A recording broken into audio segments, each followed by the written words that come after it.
Responsabilité et faute, deux notions qu'il faut savoir distinguer. Très souvent dans la vie, nous confondons la faute et la responsabilité. Quand quelque chose ne va pas, notre premier réflexe est de chercher un coupable. Nos parents, nos amis, la société, le gouvernement, les circonstances. Nous blâmons nos parents parce qu'ils n'ont pas pu nous offrir tout ce que nous voulions. Nous accusons un ami qui n'a pas été présent quand nous avions besoin de lui. Nous disons que les autres sont responsables de nos échecs, de nos blocages et de nos souffrances. Mais avant de pointer du doigt une autre personne, pose-toi honnêtement cette question. Est-ce que je fais vraiment tout ce qui est en mon pouvoir pour améliorer ma vie et réussir? Être né dans une famille pauvre, dans un quartier difficile ou dans des conditions défavorables n'est pas forcément ta faute. Personne ne choisit où il naît. Personne ne choisit ses premières cartes. Cependant, rester toute sa vie prisonnier de cette situation, sans rien tenter pour en sortir, devient une responsabilité personnelle.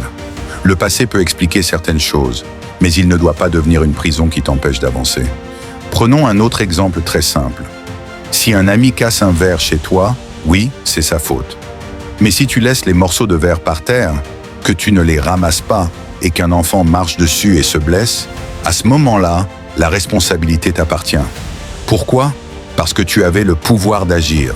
Tu avais la possibilité de nettoyer, de protéger, de prévenir un danger. Ne pas agir, c'est aussi un choix. Et chaque choix entraîne une conséquence. Dans la vie émotionnelle, c'est la même chose. Quand quelqu'un te trahit, te ment, te blesse ou te déçoit, la douleur que tu ressens est réelle et la faute lui appartient. Mais décider de rester en colère pendant des années, de nourrir la haine dans ton cœur, de te venger ou de t'enfermer dans la tristesse, c'est une responsabilité que tu prends envers toi-même. À l'inverse, choisir de pardonner, de guérir, de tirer une leçon et d'avancer, même si ce n'est pas facile, c'est un acte de courage et de maturité. Tu ne peux pas contrôler tout ce que les autres feront dans ta vie, mais tu peux toujours contrôler ta réaction, ton attitude et la direction que tu choisis de prendre. Et c'est là que se trouve ta véritable puissance. En résumé, tu ne maîtrises pas ton point de départ, mais tu es responsable de ton chemin, de tes décisions et de la personne que tu choisis de devenir. Si cette vidéo a réveillé quelque chose en toi, alors ne garde pas ce message pour toi seul. Abonne-toi à la chaîne de Dread Peggy Chanella, aime, partage et laisse ton avis en commentaire.